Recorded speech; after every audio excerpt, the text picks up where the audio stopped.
What's going on there, guys? Good evening. It's Earthmaster here on this beautiful Saturday night, party night, September 24th, 2022. It is about 8:13 p.m. California time here along the west coast. Latest earthquake shows at 1.9 earthquake on the globe there. Looks like just off the African continent there. 1.9 on the green flag. Let's go ahead and check out the latest activity here across the board on the latest model here from the USGS. 2.5 also showing up here as the latest earthquake on the map there in Hawaii. Still seeing some movement out there around the Pahala area, and also some movement just south of the Kilauea volcano around the fern forest of Hawaii. For some reason that sounds absolutely beautiful. A fern forest? Oh yeah. 1.7 in that region. Some activity up around Mauna Loa, but most of that is from late last night, early this morning time frame. No further swarming to take note of there at Mauna Loa volcano. All right, west coast. Seen some activity. Latest quake here looks like a very small microquake around the Bridgeport, California area, 0.6. And some movement up north here around the Mount Lassen area, just south of there. Outside of the Chester area, a couple ones kicking up there in that region. Of course, we had that 4.8 come into the Petrolia area, Northern California, just offshore. Haven't really seen any further adjustment following that 4.8. Just that was it. Just wham bam, and that is all she wrote. Not a whole lot showing up through the Pacific Northwest for some reason, as far as earthquake activity goes.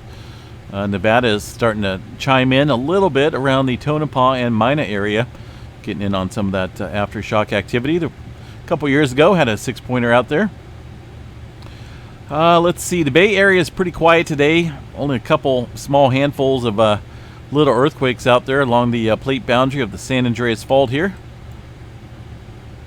About the same here through Ridgecrest and the SoCal area. Not a whole lot happening far as swarms go.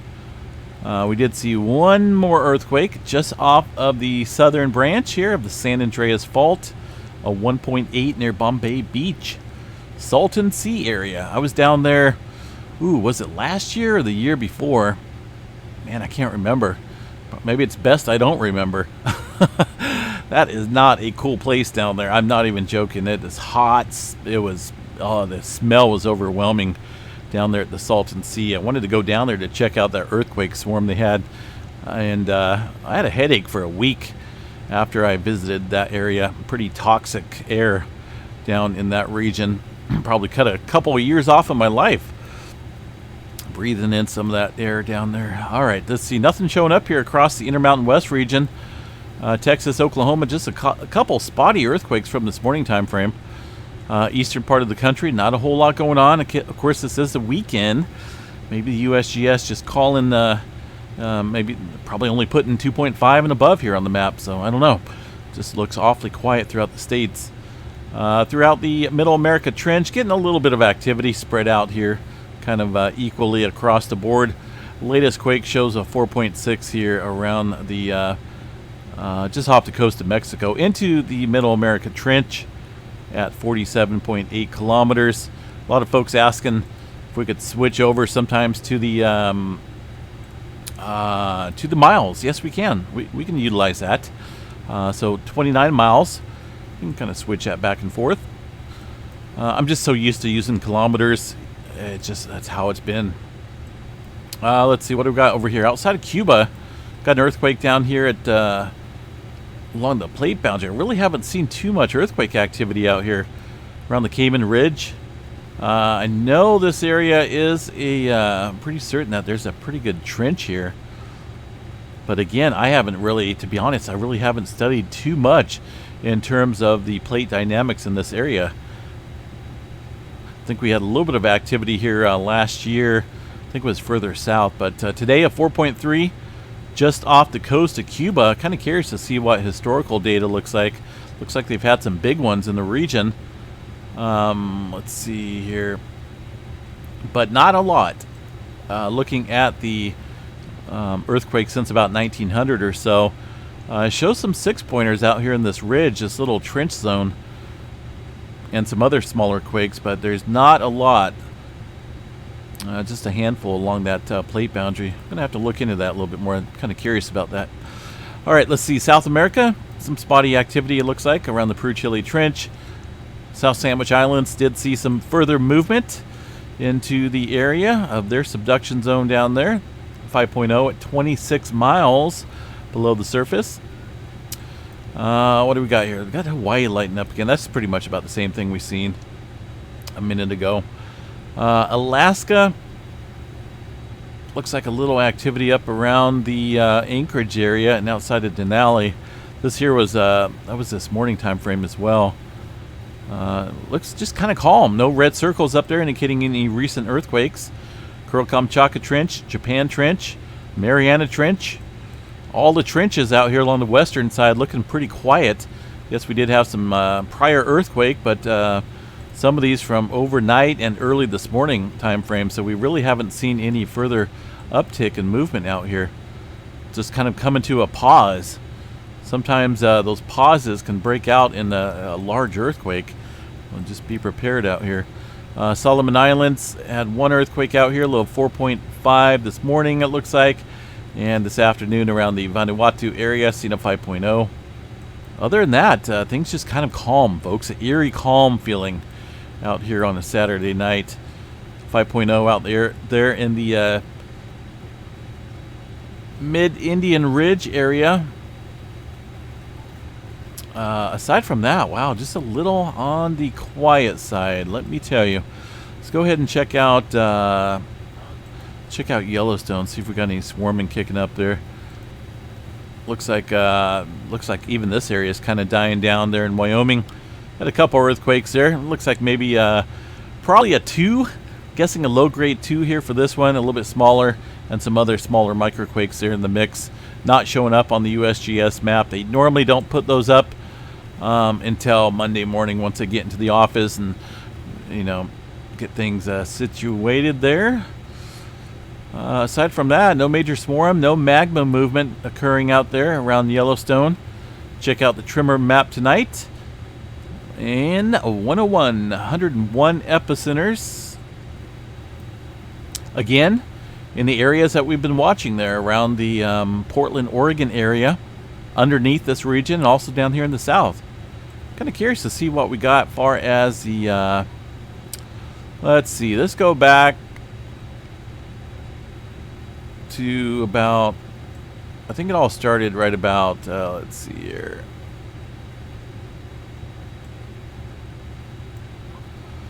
$9.7 to $9.25. I'm just kind of curious to see what kind of tally we got out here.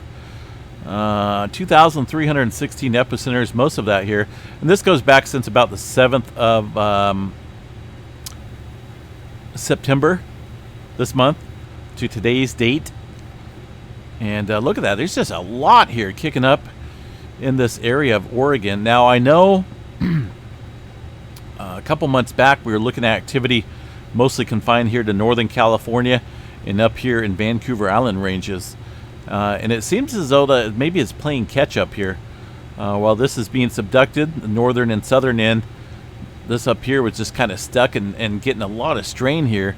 And it almost looks like it's playing catch up far as the tremor count goes in the areas that are being covered right now. But still, that's a lot of epicenters to observe in one specific area, and only in a couple weeks. That's actually quite a bit there. So we'll keep an eye on it. We have been seeing a little bit of activity kind of ramp up around the Cascadia. Of course, that 4.8 kicking off in Northern Cal earlier today. And it's not right smack dab on the Cascadia, but it does have its relation in effect with the plate dynamics that occur out here. And of course, up here near the Tillamook, Oregon area, we had a 2.5. This one's somewhat deep. And we had a couple other smaller quakes out there as well over the last 24 hours and last couple days, it looks like. Even one right smack dab out there on the Cascadia, 1.9.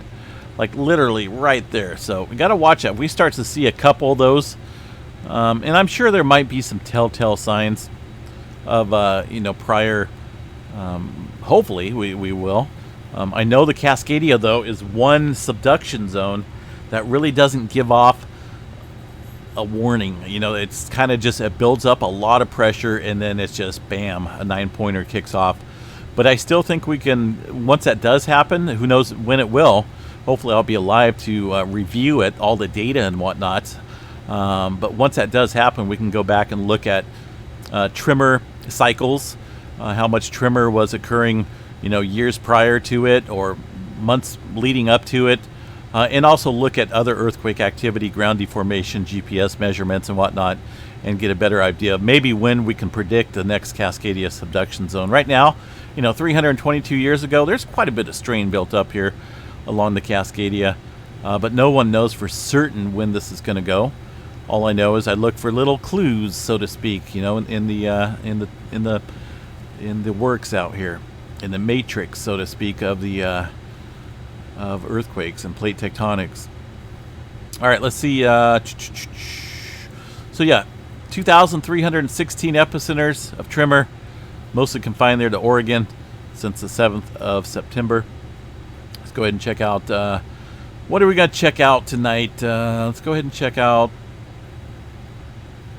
Mount St. Helens once again here. Nothing being observed here on the map. Those are all some older earthquakes. I do like, hold on a second here. I didn't mean to click on that one. I do like to go to these little triangles here.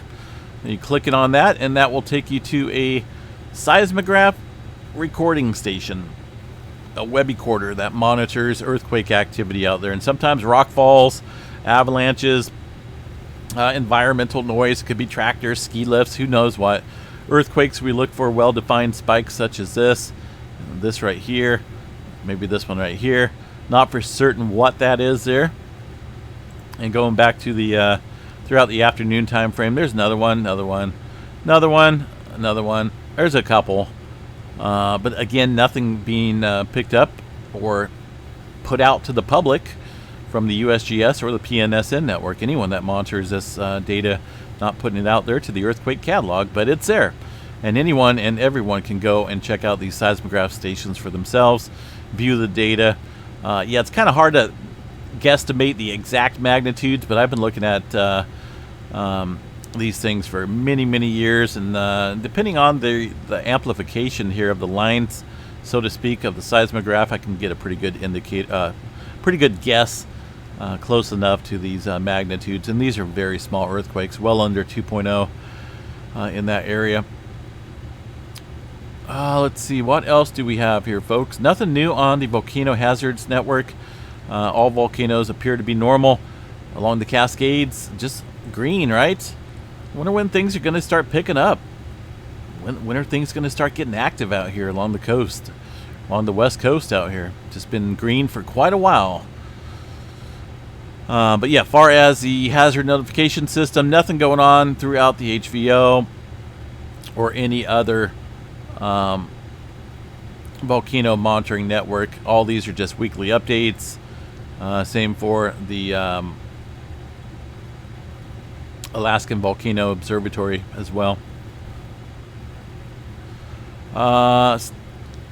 Let's see here. I was going to bring up an interesting article here. Stand by for just a second. I do want to bring it up.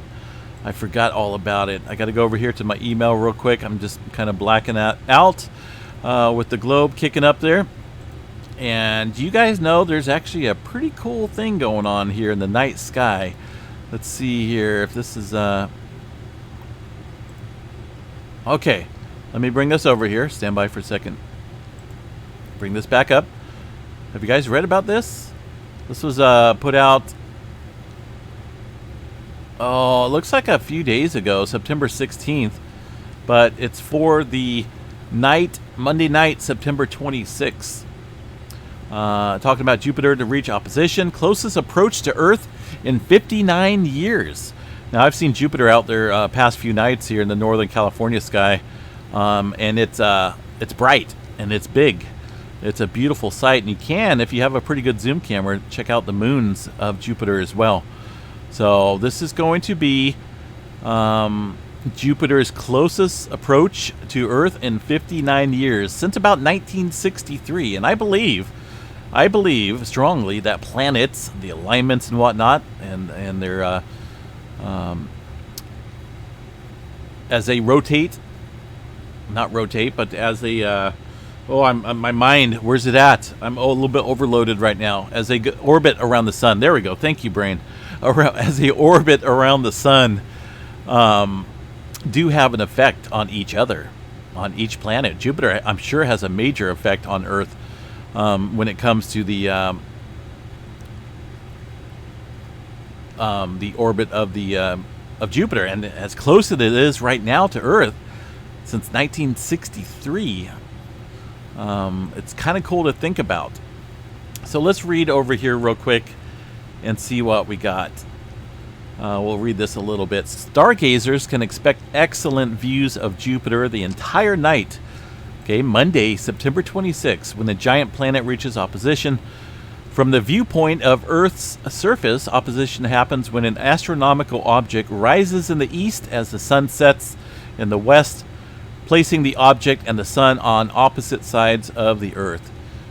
Jupiter's opposition occurs every 13 months, making the planet appear larger and brighter than any other time of the year. But that's not all. Jupiter will also make its closest approach to Earth since 1963, almost 6 decades ago. This happens because Earth and Jupiter do not orbit the sun in perfect circles. Definitely the Earth doesn't either.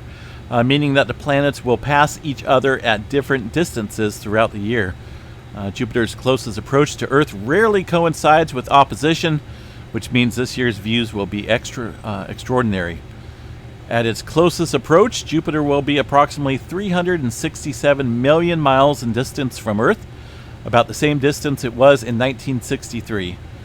The massive planet is approximately 600 million miles away from Earth at its farthest point. So that's a pretty good distance, right? 300 million miles closer? It's pretty big out there. I probably could go out there right now and check it out. But you should be able to see it, no problem. It looks like with a good pair of binoculars, a banding, at least a central band, and 3 or 4 of the Galilean's satellites should be visible. So that's kind of cool. Of course, if you've got a telescope, you'll be able to see these bands much more easier. Looks like the view should be great for a few days before and after September 26th. So take advantage of that. Pretty cool. Jupiter has 53 named moons. Holy smokes. But scientists believe that 79 moons have been detected in total. I had no clue. That's a lot. And of course, it goes on to talk about stuff, but check it out, guys. I mean, we're 300 million miles closest, I should say, to Jupiter since 1963. Pretty interesting, though.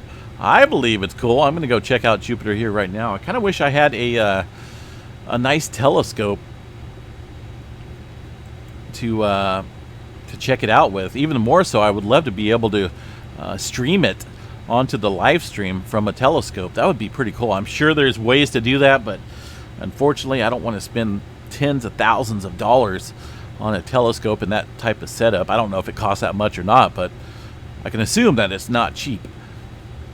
But either way, go out there, check it out. If you got a pair of binoculars, right now it should be up there in the southern sky. I'm trying to think exactly where it is. Towards the south. Yeah, towards the southern. Kind of tilts more, at least where I'm at here in California. But, all right, guys. Have a good night. Please stay safe out there. It is Saturday night. There's a lot of craziness going on out there in the world. But I do want to thank everyone for being here and being a subscriber. Welcome to the new members here on the channel. We are going to be entering a new month here next month, October. Ooh, I can't believe it. And, of course, we'll be doing a monthly drawing giveaway again for those for the members. Subscribers gonna have to wait until 100,000 or 100,000 subscribers, which we're getting pretty close. We're getting awfully close in terms of the subscriber count. I know we got a little ways to go, but not that far. I think we've gained probably about 5,000 or 6,000 subscribers just this month, and right now we are at 82,725. So 82,725 subscribers. That's pretty awesome. really awesome. So, and of course, members, I think we're close to 40 members right now, so it is going up. And if you do want to be entered into monthly drawings as a member and get free perks, and well, not free perks, but there's extra perks, which include videos, extra emojis, extra icons and whatnot. Probably be adding some more emojis on here soon. And of course, some videos that are basically private, just for members only. And that could include many various things. Basically around the Earthmaster farm, so to speak. I don't really live on a farm, but kind of feels like it once in a while. Alrighty, have a good night, guys. I'll catch y'all later. Missy Mimi's wanting to jump in here, but we got 2 little ones right now, kind of crazy, and there would be no way we could leave them alone for 20 minutes for a 20-minute update, or let alone a couple-minute update. So Missy Mimi's is watching the kitties right now, keeping them safe, making sure they're being good. But we'll get her on here soon. Have a good night, folks. Catch you guys tomorrow sometime. Peace out.